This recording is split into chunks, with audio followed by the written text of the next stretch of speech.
there are a couple of models in advertisement management where we are supposed to cover it up with a few online sessions and few online classes. Online classes we are going to start pretty soon. I'll update you on that. But for the moment, I'm going to send you two videos of three videos of the complete descriptions about two three models which are being asked for your examinations frequently and which are being quite important topics in your particular specialization subject. So we're going to deal that with today. This video will be marking with first module of that is Howard and SAIT model. And it will be it was established by John Howard and Jagdish Seth of India, an American combination, and they came up through this model which was entitled as theory of bargaining power or buying power of an consumer basically. So this content of Howard model will have 3 steps. Okay, so you need to listen to those steps pretty carefully, and you are going to explain in your exams also. It has 3 steps. First step will talk about pre-purchase and decision making. Second will talk about your variables, and third part will be talking about your post-purchase and the conclusion part. Okay, so you're going to listen to this pretty carefully. If you don't understand, repeat the videos again, get it done. I'll be pointing out examples also in these respectively. So hear out to me carefully. This process is pretty important from an examinations point of view. So now when we talk about making decisions, first step in Howard SAIT model is your decision making. There are 3 kinds of decision making, levels of decision making. First comes to your extensive decision making or extensive problem solving. Extensive problem solving is one where a customer will be very new to the scene, he will be entering new to the market, where he doesn't have any exposure towards the product, its brand, its preference, its pros and cons, and its information. Doesn't have any information about the product. So he'll be very much clueless about the product, and he becomes an information seeker from you. So you are supposed to provide him the needed information about the product. Based on that, he is going to make varieties of choices based on different brands, from one brand to another brand, goes on. But basically he will be pretty new to the scene, and you are the one who are going to give him all the information. Basically he'll be raw with his data. First point. Second, when we come to his limited problem solving, or we call it as decision making, where he has very limited but at the same time inadequate information about the product, its design, structure, everything. Now you are supposed to give him the proper detail. He starts making comparative analysis of all the products which he is preferred to buy. He starts making a comparative study on that which is beneficial for his purchase. Based on that, he starts making it. Now you as a marketer should provide him the much needed added information to the particular product, so that you give him that much needed impetus for finalizing the product as how it is. Now when we come to the third one, that is routinized purchase behavior. In this, by this time a consumer has already become expert, or he knows what is supposed to be bought for himself, for his family, for his particular thing. He doesn't need any information about the product. He doesn't need any classification of the product. He basically needs the product needs to be at this particular rate and this particular price and this particular design and this particular way what is expected from him. And he starts making evaluation. He starts making evaluation of all the ideas, all the plans, about the various brands of products. When he starts making this, you as a customer understand that he has already decided to buy one particular product. As a marketer, I should say, he has already decided to buy one particular product, and which is going to decide on it.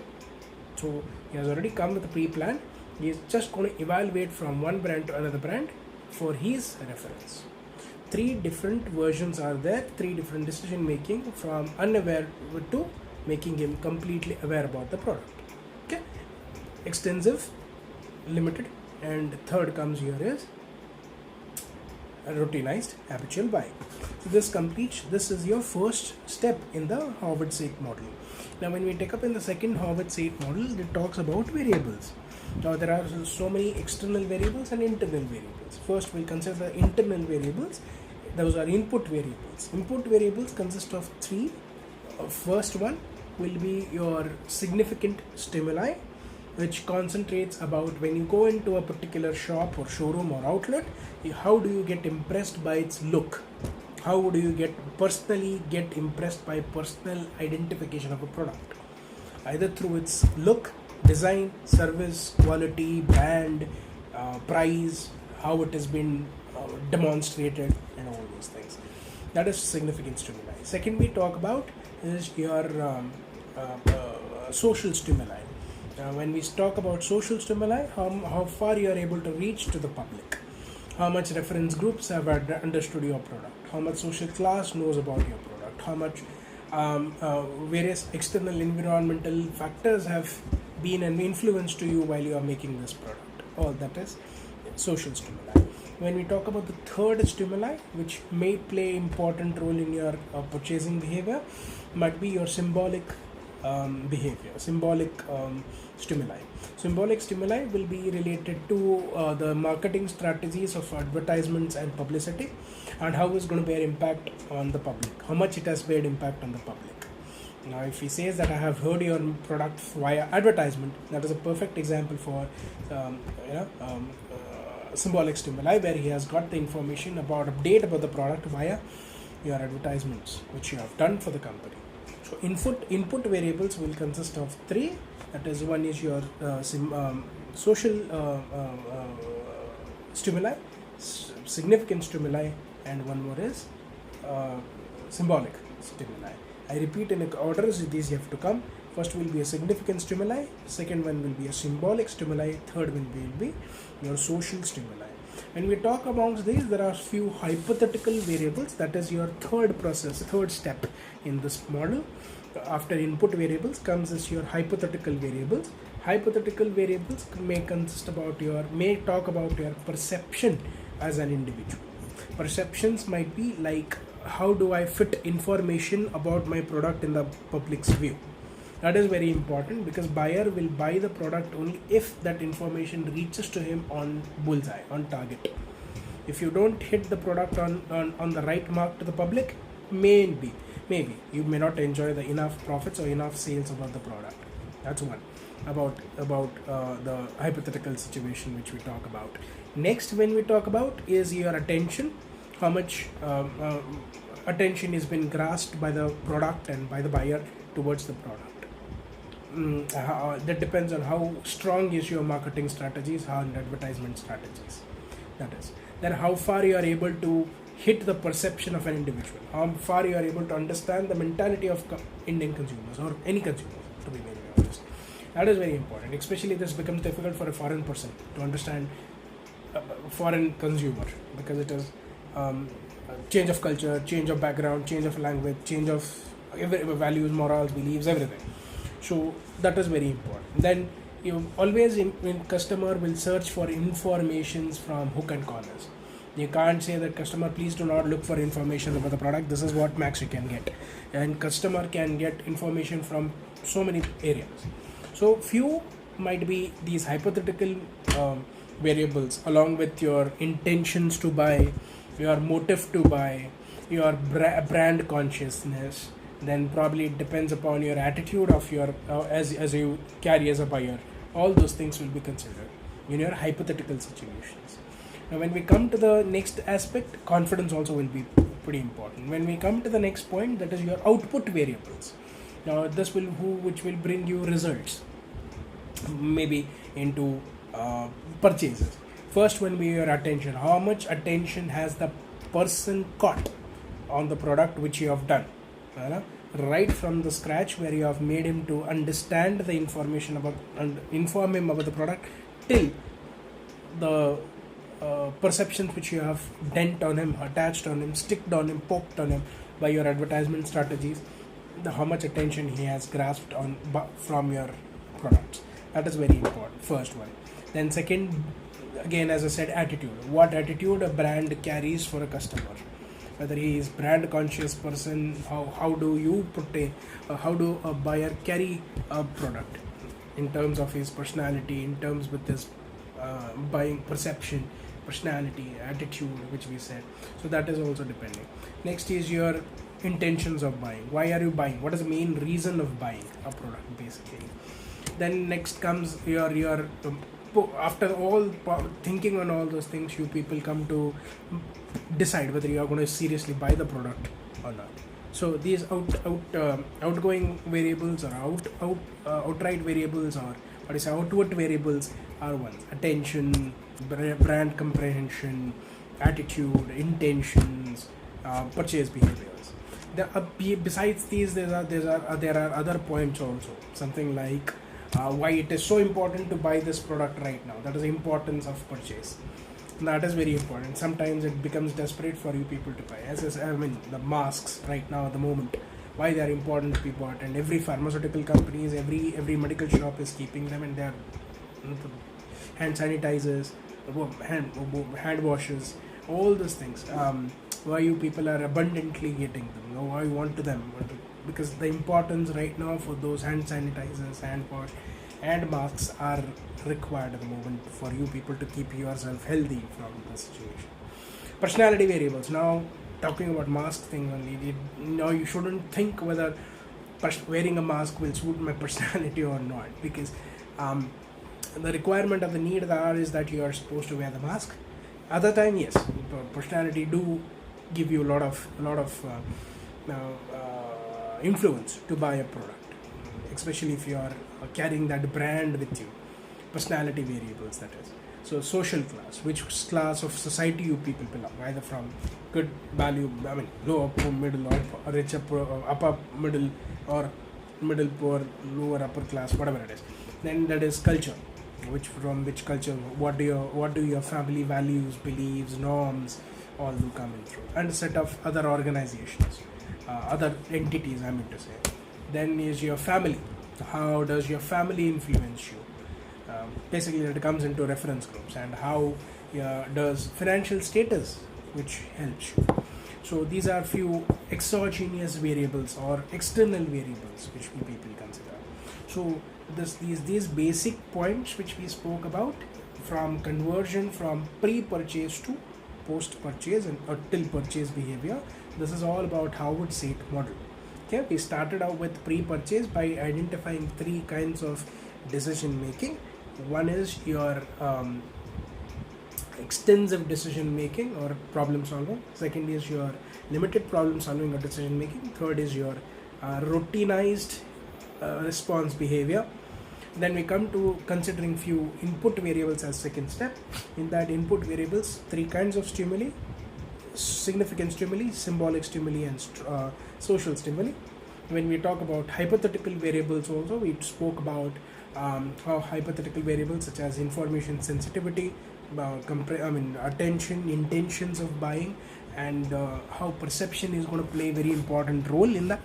Then we spoke also about the motive behind buying it, the attitude before buying it, time is one, financial state.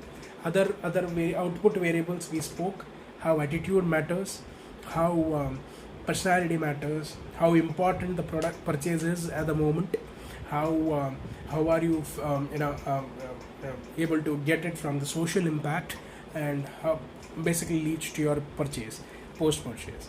Then other variables, something like culture, social class, attitude, intention, time, financial status, organizations, references, all these will play a very important role in your from pre-purchase to post-purchase. So this is basically the model. To conclude this model, we have it emphasizes basically either it might be an industrial buyer or it might be a consumer buying, competitive buying behavior. It depends on understanding the mindset of an individual, whether he is able to concentrate on let's say on brand, all these situations, all these variables, or whether he is considering only one or the other variables. So this model has been done. However, it lacks reliability.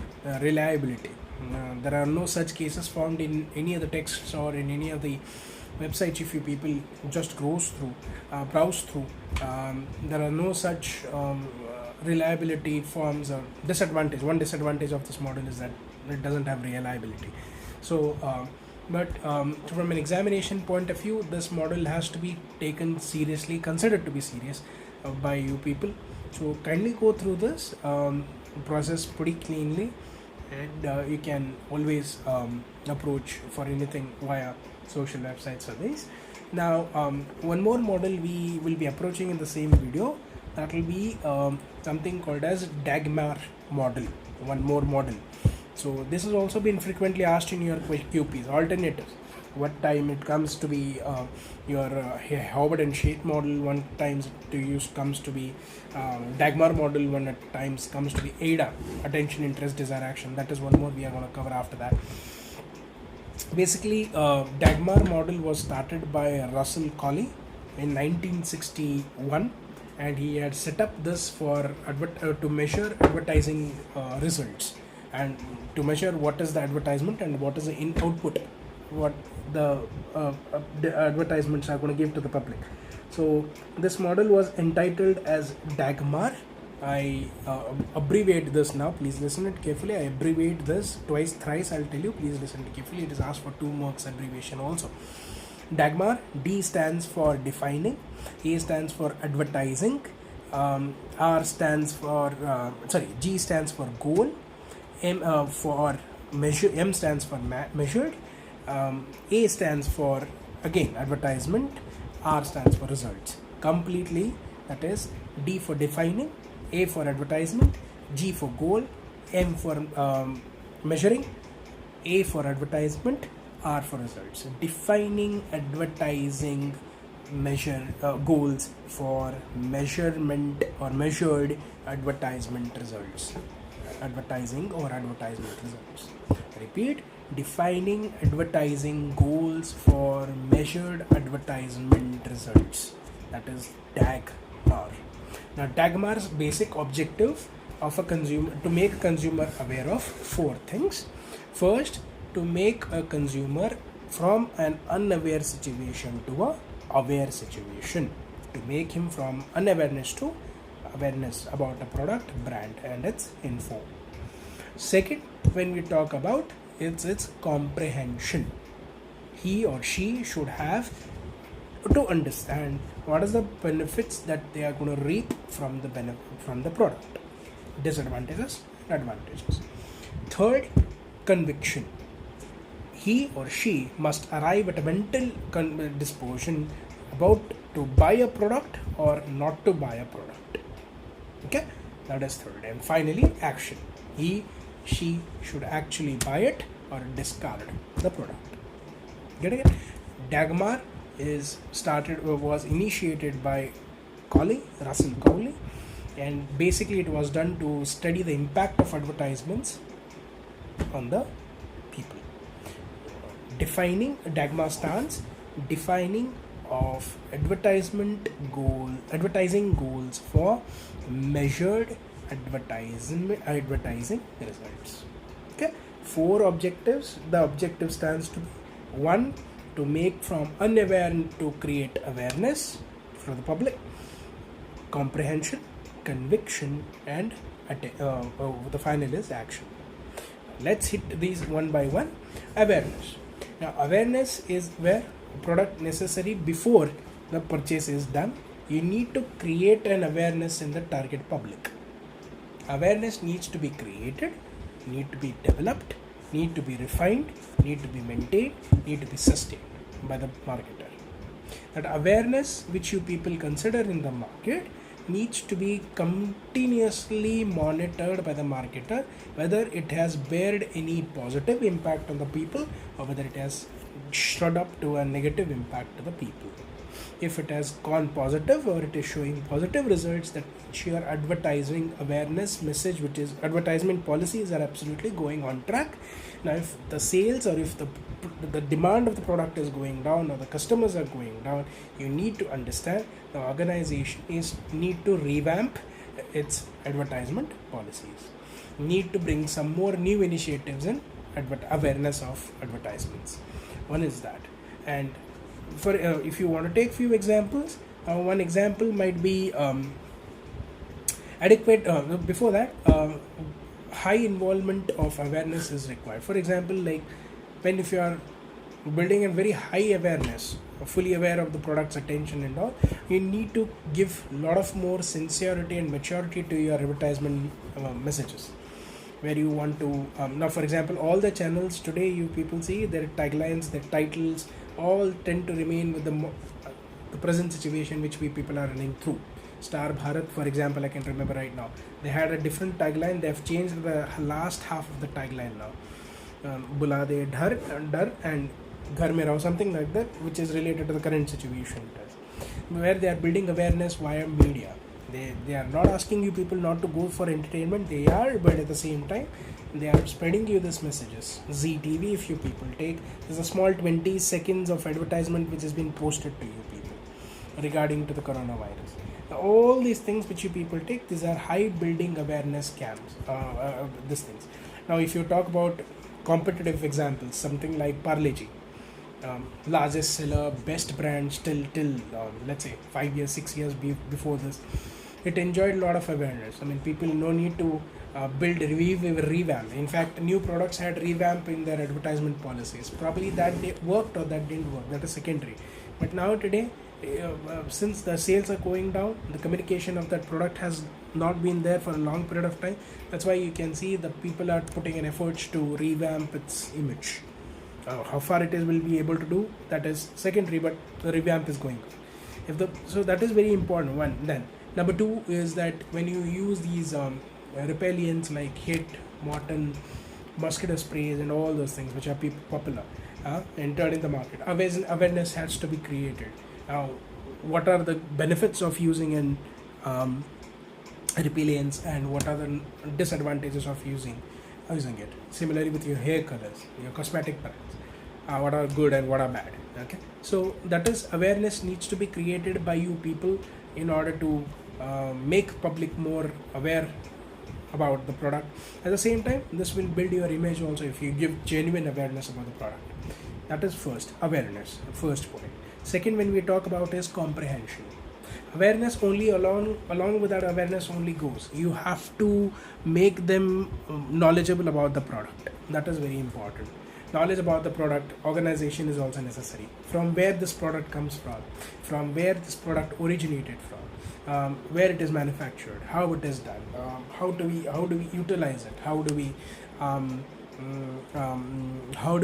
manufacture it, how do we come to a conclusion of this. That is very important in doing all these things, giving specific informations about the brand. How do we make a brand? How do we come to a conclusion for the finished product? In all these things, you people need to put this efforts for this. Okay.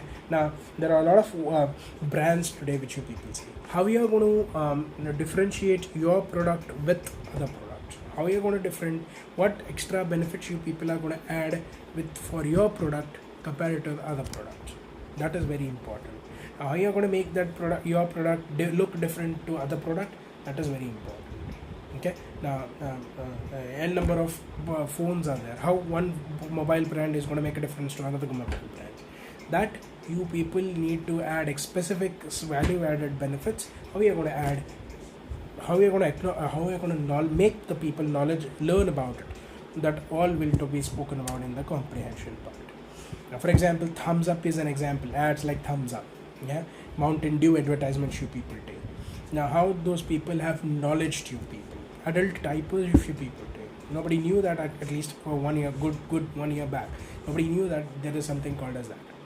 So maybe for your generation it is not useful. For coming years, once you cross 50, 55, 60 plus, those are the most useful ones. You know. So very important, not only building awareness, but you need to educate the people about it. That is very important. So that is your comprehension when we people talk. Next when we people talk about is your conviction. In what conviction? Now to make conviction, that is to make the people create interest and preferences.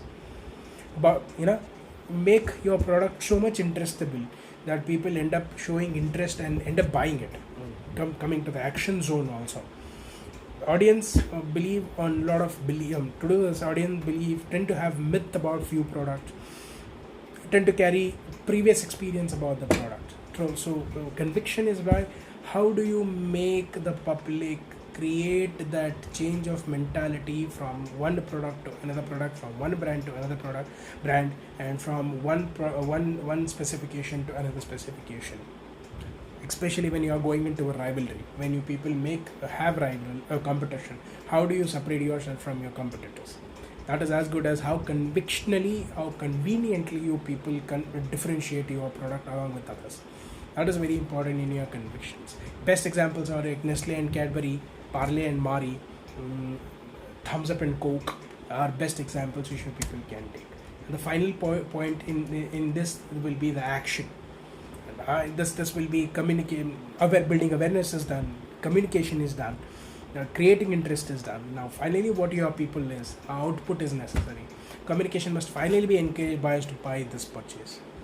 Advertisement can be only helpful for the company and for the buyer unless and until it reaches out and people tend to buy.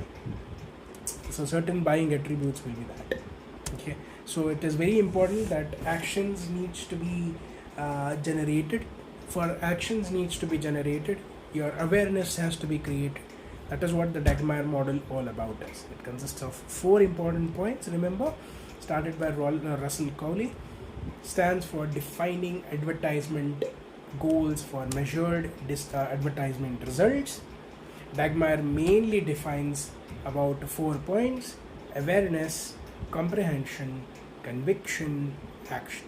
4 points. Awareness, build awareness amongst the public related to your products. If you are not building awareness, you are not going to enjoy your share in the market. Comprehension, inform the public about your product, inform them, acknowledge them, make them understand, provide them information about the product. Conviction, make that information which they have grasped into interest of buying, show interest in buying. Interest has to be finally shown in the form of results. That is your Dagmar models. Basic model is. When we talk about the characteristics of Dagmar model, why it has been considered, one good objective or 3 other. One is that it is concrete and measurable. So one good advantage of this compared to your Howard and Seat model in the previous 15 minutes of the video which we saw was about that it was not reliable. This is reliable because it talks about target audience. It talks about your reliable few limited sources. And the communications which we are doing, it is only specific to a specific group of people, a specific chunk of people. It is concrete. It doesn't give you build showman image, output variable, input variable, decision making, conclusions, all those things. It doesn't give you. It gives you only 4 concepts: awareness, comprehension, conviction, actions. You need to concentrate as marketer and buyer. We'll get it here. Target audience. That is very important. You need to target these 4 points to your bunch of people. Time period. Do these 4 concepts on to in a specified period of time. Don't do it once the people have got out from this. Yeah. When the fashion is there, when the trend is there, when the demand is there, try doing all these 4 at once. One by one, that I need to say. Once in the sense it doesn't happen. One by one. But don't create this after once it has been done. Yeah, that is very important. And all these objectives needs to be implemented via your explicit ways for your marketing strategies, so that public relies on these. So this is what the Dagmar model is. Both the models are pretty important. The first model, Howard and Seat model, spoke about the buying behavior via introducing 3 steps in that. The one was in decision making, 3 decision making, extensive decision, limited decision, and habitual routinized habitual response. And then input, output, and hypothetical and external variables it spoke about. And this Dagmar model speaks about 4 important concepts: awareness, comprehension, conviction, and action. So these 2 are the models. In one more video which I am going to be making it pretty by evening, where we are going to talk about AIDA, that is AIDA, attention, interest, desire, and action. Kindly concentrate on these 2 modules, those 2 models. They are pretty important, as I said, for your examinations point of view. Okay.